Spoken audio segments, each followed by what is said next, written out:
March 26, 2001.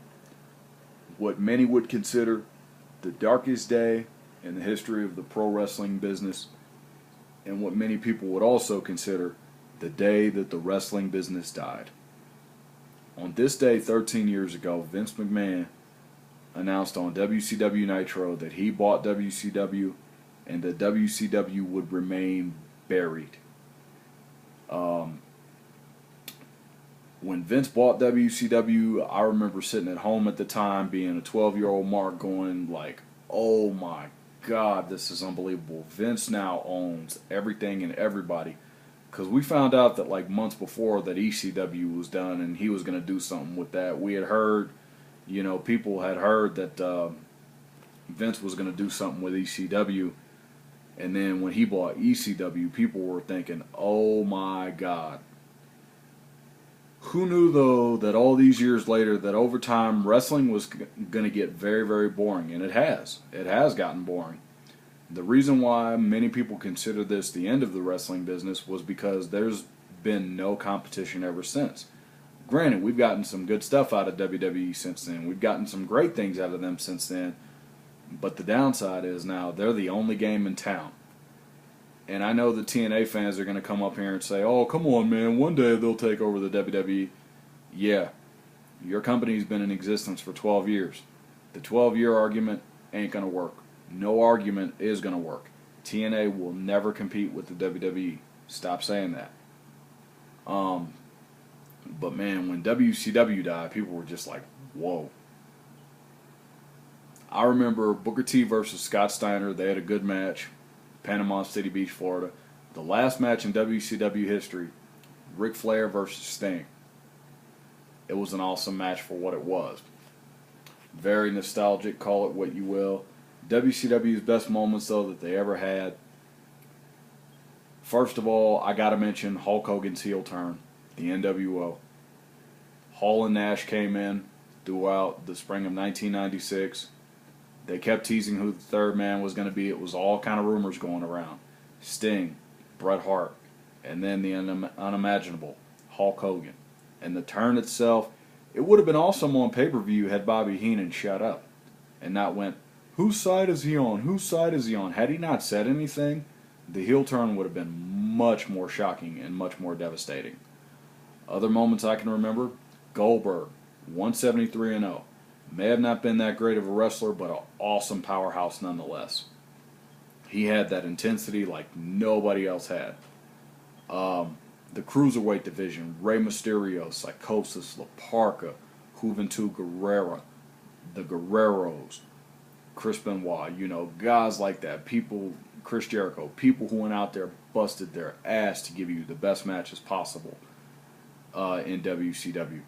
DDP versus Raven, DDP versus Macho Man Randy Savage, man. Such great times in WCW. The bad things about WCW, I'd have to say the worst thing that ever happened to begin with was when Goldberg got beat by Kevin Nash at Starrcade 98. And Starrcade 98 really wasn't even all that great a pay-per-view. It was really just a one-match card. You go in thinking that Goldberg is going to win, which is what a lot of people wanted to see. The taser.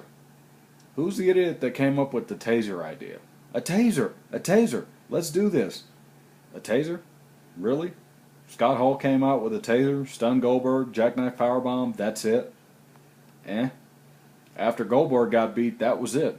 Goldberg never was the same guy after that.